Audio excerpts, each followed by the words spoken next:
चलिए सीधे टॉपिक पर आते हैं।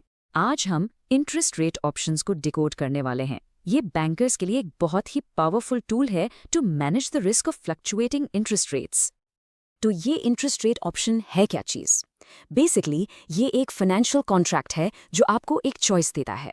सबसे इंपॉर्टेंट कॉन्सेप्ट जो आपको समझना है वो ये है, you get the right but not the obligation. यानी आपके पास अधिकार है पर कोई मजबूरी नहीं है।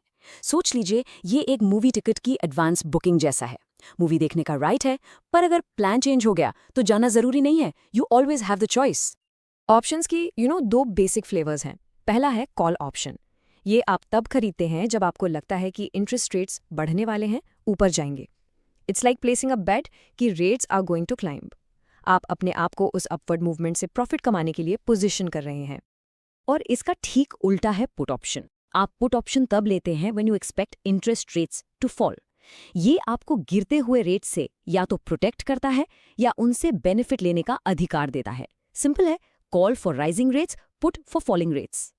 तो इन ऑप्शंस को ठीक से समझने के लिए चलिए इसके की कंपोनेंट्स को ब्रेक डाउन करते हैं। सबसे पहला और सबसे important, strike rate. Simply put, ये वो लॉक्ड इन रेट है जिस पर आप डील फाइनल करेंगे, चाहे मार्केट में कुछ भी हो रहा हो। It's your anchor point. Next up we have the notional principal. यहाँ पर नोशनल वर्ड बहुत की है। इसका मतलब ये सिर्फ एक रेफरेंस अमाउंट है। सोच लीजिए ये एक हाइपोथेटिकल लोन अमाउंट है जिस पर सारी कैलकुलेशंस की जाती हैं। क्रूशली, इसमें कोई एक्चुअल पैसा एक्सचेंज नहीं होता। It's just a number for calculation. फिर आता है एक्सपिरेशन डेट। बहुत सिंपल कॉन्सेप्ट है। ये ऑप्शन की आखिरी तारीख है। इसके बाद आपका राइट खत्म हो जाता है। The option literally becomes a worthless piece of paper अगर आपने उसे टाइम पर यूज नहीं किया। और हाँ, ये जो राइट है ये फ्री में नहीं मिलता। इस चॉइस की पावर को हासिल करने के लिए बायर को एक अपफ्रंट फी देनी पड़ती है। उसी फी को हम प्रीमियम कहते हैं। It's the cost of keeping your options open. Finally आते हैं पे ऑफ पर। जब आप ऑप्शन को एक्सरसाइज करते हैं तो होता क्या है?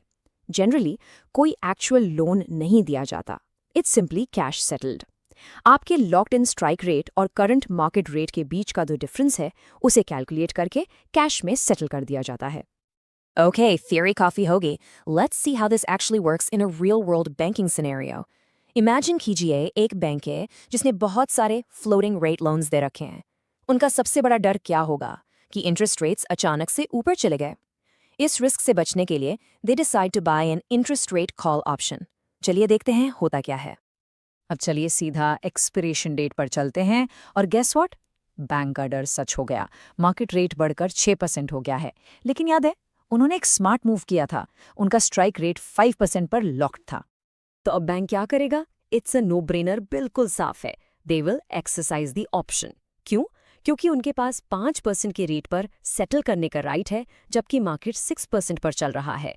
This is exactly the scenario जिसके लिए उन्होंने तैयारी की थी। तो उनका गेन कितना हुआ ऑन पेपर? कैलकुलेशन बिल्कुल स्ट्रेट फॉरवर्ड है। मार्केट रेट और स्ट्राइक रेट के बीच का डिफरेंस है 1%, यानी 6-5। और 100 करोड़ के नोशनल प्रिंसिपल पर दैट्स अ कूल 1 करोड़ रुपए ग्रॉस गेन। बट वेट, ये तो सिर्फ ग्रॉस गेन है। प्रीमियम याद है हमें? वो 2 करोड़ का प्रीमियम जो उन्होंने शुरू में पे किया था उसे सब्ट्रैक्ट करना पड़ेगा। सो 1 करोड़ का गेन माइनस 2 करोड़ की cost and they actually have a net loss of 1 crore. ये एक क्रिटिकल पॉइंट है। ऑप्शन एक्सरसाइज करने का मतलब हमेशा प्रॉफिट कमाना नहीं होता।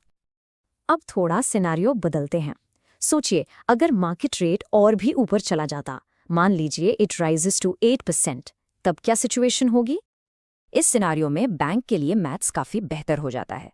अब डिफरेंस है 3%, यानी 8-5, which means a 3 crore gross gain. अब उस 2 करोड़ के प्रीमियम को सब्ट्रैक्ट करने के बाद they finally walk away with a 1 crore net profit. ये है break even point and beyond the bank's profit zone. Okay, let's rewind. अब देखते हैं दूसरा opposite scenario. What if bank की प्रेडिक्शन गलत निकली? मान लीजिए रेट्स बढ़ने के बजाय गिरकर 4% हो गए। याद रखिए उनका स्ट्राइक रेट अभी भी 5% पर लॉक्ड। ऐसी सिचुएशन में बैंक क्या करेगा? कोई भी 5% का रेट क्यों लॉक करेगा जब मार्केट में 4% का बेहतर रेट मिल रहा है? They won't. The option is out of the money. तो वो सिंपली उसे एक्सपायर होने देंगे। It becomes worthless. तो इस केस में बैंक का टोटल लॉस कितना हुआ? And here's the most beautiful part of buying an option, उनका लॉस कैप्ड है। It is limited only to the 2 crore premium जो उन्होंने पे किया था। That's it. पहले दिन से ही उन्हें अपना मैक्सिमम पॉसिबल डाउनसाइड पता था। ये इंश्योरेंस है, कोई गैम्बल नहीं। तो हम इन ऑप्शंस को एक्शन में कहाँ देखते हैं? नंबर 1 यूज केस है हेजिंग। यही काम हमारे केस स्टडी वाले बैंक ने किया था, एक फाइनेंशियल शील्ड क्रिएट किया। बड़ी बड़ी कॉर्पोरेशंस भी ये करती हैं अपने लोन कॉस्ट्स को अचानक रेट बढ़ने से बचाने के लिए। दूसरी बड़ी एप्लीकेशन है स्पेक्यूलेशन। यहाँ गोल प्रोटेक्शन नहीं, प्रॉफिट है। ट्रेडर्स ऑप्शंस का इस्तेमाल करते हैं डायरेक्शनल बेट्स लेने के लिए। अगर उन्हें लगता है रेट्स बढ़ेंगे, दे बाय अ कॉल। अगर गिरने का अनुमान है, they buy a put. The key is, ये एक कैलकुलेटेड बेट है जिसमें मैक्सिमम लॉस सिर्फ उतना ही है जितना प्रीमियम पे किया। और तीसरा यूज है सोफिस्टिकेटेड रिस्क मैनेजमेंट। बैंक्स और बड़े फाइनेंशियल इंस्टीट्यूशंस एक कॉम्प्लेक्स मिक्स ऑफ ऑप्शंस का इस्तेमाल करते हैं अपने पोर्टफोलियो के एक्सपोजर को प्रिसाइसली मैनेज करने के लिए। It allows them to dial their risk up और down, just like adjusting a thermostat for interest rate volatility. तो अगर आपको इस पूरी डिस्कशन से सिर्फ एक चीज याद रखनी है तो वो ये है, एसिमेट्रिक पे ऑफ्स। ऑप्शन बायर के लिए रिस्क हमेशा फिक्स्ड और नोन होता है।